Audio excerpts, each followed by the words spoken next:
Bonjour à toutes et bonjour à tous, chers amis youtubeurs. Voilà, je vous retrouve une fois de plus avec grand plaisir pour vous présenter un petit Lenormand. Et oui, petit Lenormand, c'est un jeu que j'aime beaucoup parce que voilà, que j'aime beaucoup utiliser en divination. Qui me parle énormément et j'ai trouvé un petit peu par hasard ce jeu que je ne connaissais pas, qui est en anglais et qui dans les illustrations m'ont vraiment parlé et dont la qualité est exceptionnelle. C'est vrai que c'est une joie lorsqu'on achète des jeux mass market de trouver des jeux de très bonne qualité et c'est pas toujours le cas. Des fois on a de mauvaises surprises et là justement je tenais à en parler parce que c'est un jeu d'une excellente qualité. Alors c'est US Game Systems, hein, c'est ça, voilà, c'est un jeu apparemment qui est sorti en 2016 et que vous connaissez peut-être. Alors pour ceux qui ne connaissent pas, je vais vous faire une petite review. Alors, donc ce jeu, voilà, est présenté dans une jolie boîte aimantée en carton super solide avec un petit livre. Donc c'est un livret au niveau de la taille, mais qui est de super qualité, pareil. Avec, vous pouvez prendre des notes à la fin pour vous aider à travailler et donc il fait 69 pages. Alors donc ce livret est en anglais. Donc The Très Grand Tableau, c'est rigolo. Très Grand Tableau, c'est très français. Donc voilà, ça a été conservé en français. C'est rarement traduit d'ailleurs, j'ai remarqué, en anglais. Donc voilà, vous avez la présentation du tirage du Grand Tableau, comment l'interpréter. C'est le seul tirage qu'il y ait. Ensuite, vous avez la signification des cartes.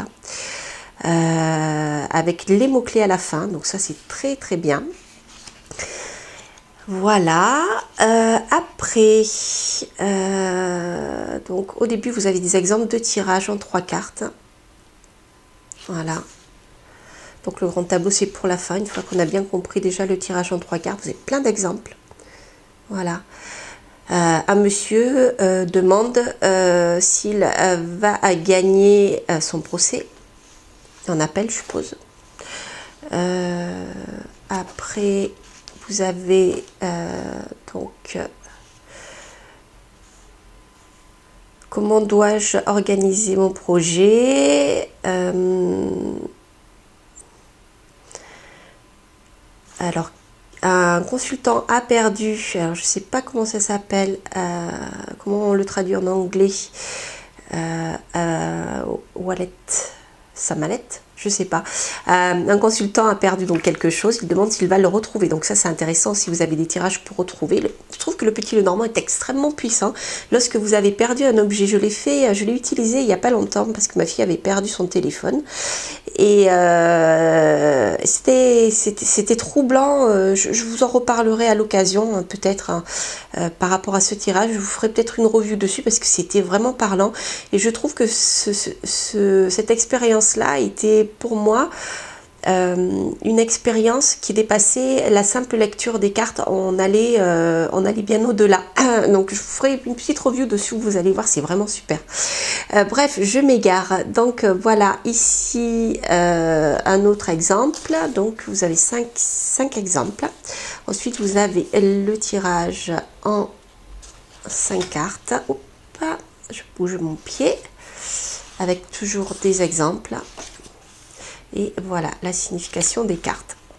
Donc ce petit guidebook est vraiment bien fait. Donc bien sûr hein, il faut que vous sachiez lire l'anglais, sinon le petit Lenormand est un petit Lenormand, je dirais, qui a été étendu selon les règles un peu de la cartomancie, puisque il a 52 cartes. Donc vous allez, voilà, vous voyez, vous avez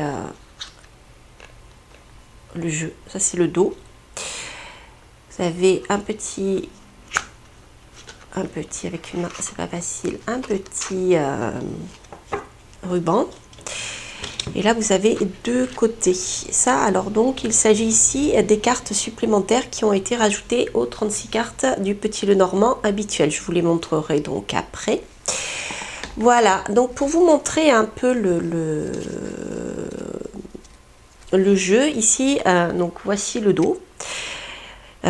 Donc il s'agit le format de cartes. On va comparer avec le jeu d'Eric Pearson, l'Enigmatic Game, qui est un jeu de cartes format poker. Voilà, vous allez reconnaître. Donc voilà, pour vous donner une idée, elles sont légèrement moins larges mais aussi hautes. Voilà, c'est un format carte à jouer traditionnel en fait. Donc c'est pas un mini Lenormand ni un grand Lenormand pour ceux ou celles qui cherchent les grands Lenormands. J'envoie un petit coucou à Solveig au passage. Je sais qu'elle connaît ce jeu parce que j'ai vu qu'elle en avait fait une review aussi lorsqu'il était sorti. Je la salue au passage si elle passe par là. Et voilà, donc je voulais vous montrer ces illustrations. Donc c'est un jeu que j'ai trouvé et que moi j'ai acheté simplement parce que il y avait des cartes de cartomancie et je commence un peu à m'y habituer. J'avais pas l'habitude de travailler avec. Et ce qui m'a plu, c'est outre les dessins qui sont extrêmement originaux, simples, c'est-à-dire que vous avez un dessin, on ne peut pas se perdre, hein, on ne peut pas confondre, à part peut-être une ou deux cartes au départ qu'on doit repérer, mais les dessins sont très simples, donc on va droit au but, on voit tout de suite de quelle carte il s'agit. Et puis surtout, les cartes de cartomancie ont quelque chose de sympathique. Donc là, vous avez simplement l'as de cœur, mais pour ce qui est les cours, vous voyez, vous avez ici, elles ont été dessinées, donc les figures ont été dessinées, ce qui n'est pas toujours le cas, et toujours avec la même patte de l'auteur. Et j'ai trouvé ça m'a beaucoup plu. Voilà, donc je voulais vous le montrer, ces cartes de cours. Bon, je ne vous montrerai pas tout le jeu, sinon la review serait trop longue.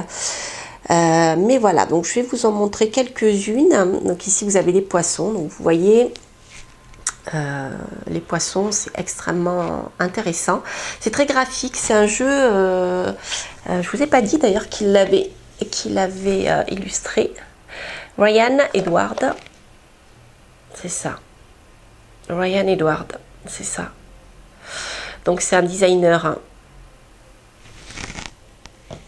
Voilà, donc là vous avez les poissons avec bien sûr le roi de carreau, hop, le cavalier, c'est marrant, il va vers la gauche, l'enfant, vous voyez la carte de cour,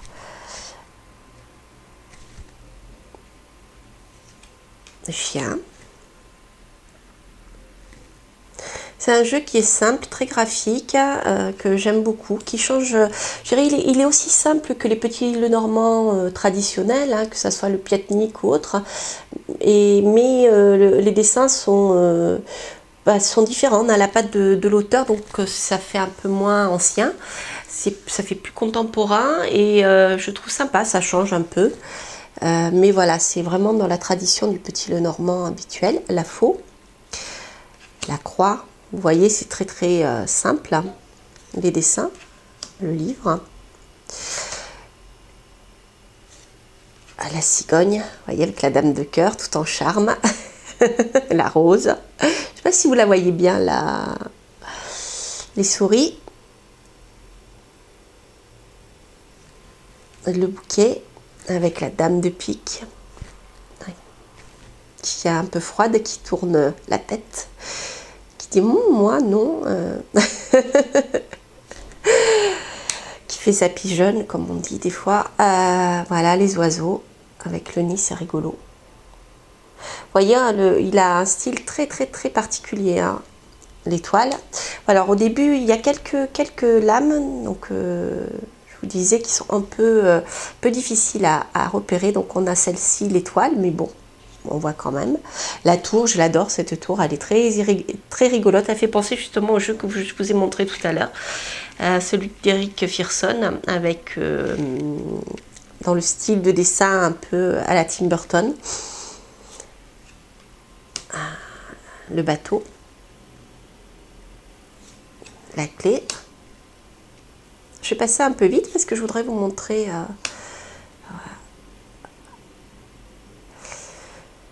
le bâtiment, la maison. Là, on a quelque chose de costaud, hein. Voilà, le cercueil. Hop, le chemin avec la dame de carreau.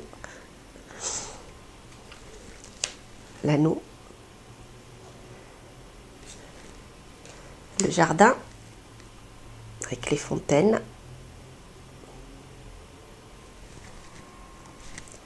Hop. Voilà, donc là, parmi les cartes un peu difficiles à reconnaître, au départ, on a celui-ci qui est le mont avec le soleil qui brille derrière. Parce que c'est très, oui, très burtonien un peu dans le dessin aussi, hein. Voilà, le mont un peu difficile. Après, la croix, l'encre, pardon. La lettre.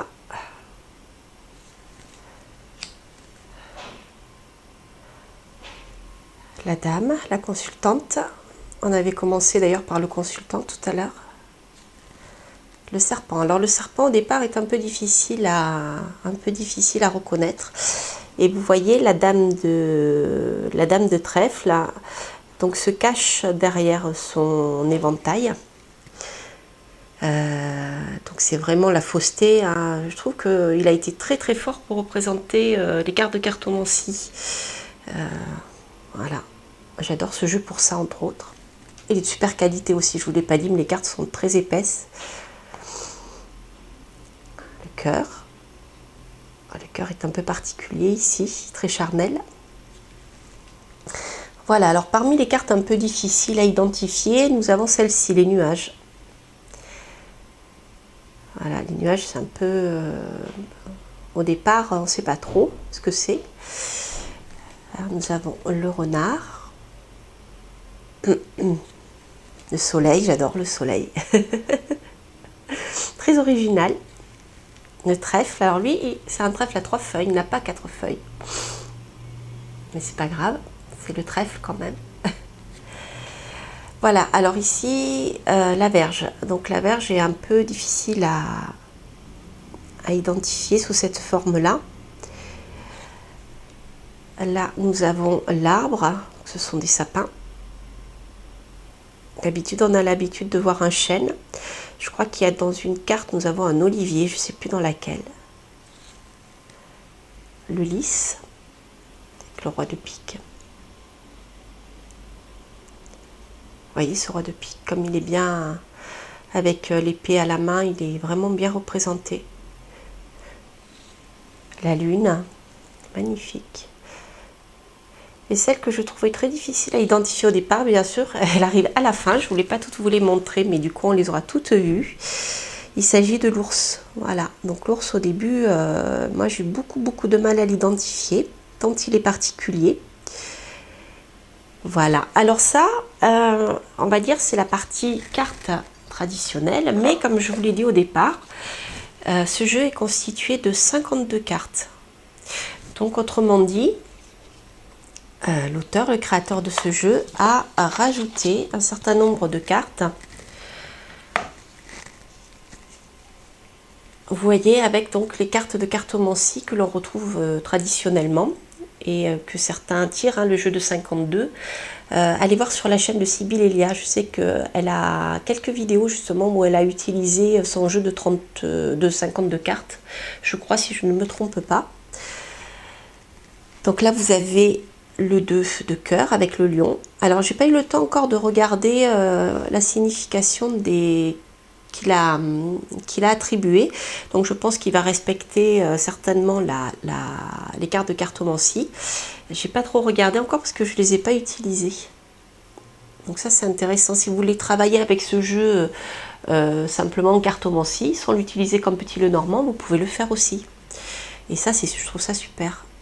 Voilà. Le coffre-fort pour le 4 de denier, j'allais dire. Vous voyez, hein, on retrouve en même temps vraiment la signification. En tout cas, pour celle-ci, c'est le cas parce que Le coffre-fort, en même temps, c'est le fait... le 4, c'est d'avoir stabilisé ses finances, d'avoir pu mettre de côté. Mais en même temps, ça peut parler d'avarice. Là, il est ouvert. Donc, c'est pas le cas. Le train, pour le 5 de pique. Le miroir, pour le 4 de trèfle. L'éclair. 3 de carreau. Cupidon.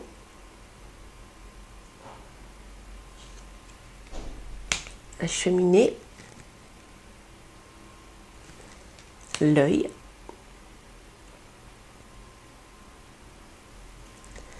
Le berceau.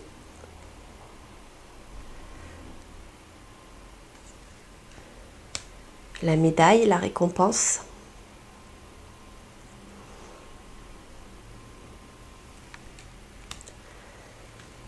Le chat, les chats même.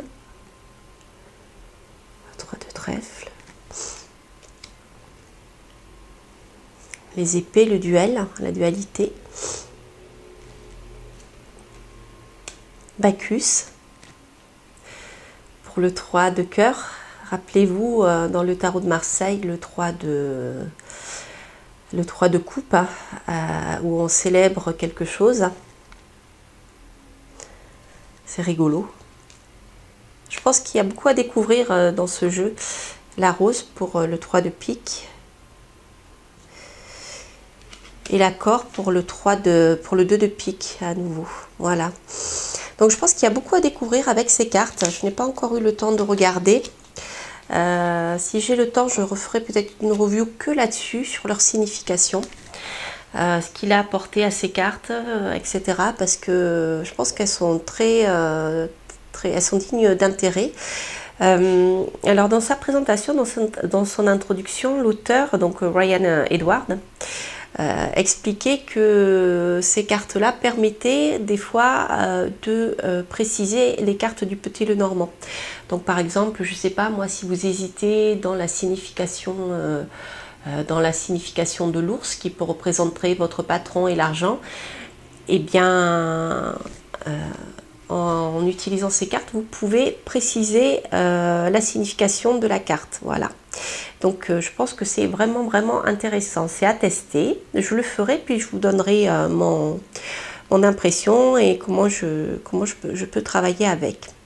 Voilà. Bah écoutez, j'espère que cette petite review vous a plu. Moi, je suis très contente de vous avoir présenté ce coffret qui est vraiment d'une excellente qualité. C'est vraiment agréable. Les cartes sont très épaisses, hein. Une super qualité, elles vont durer dans le temps. Voilà, bah écoutez, je vous souhaite de très belles choses, de très belles journées. Restez optimistes surtout, croyez en vous. Et je vous dis à très bientôt pour de prochaines aventures. Bye bye!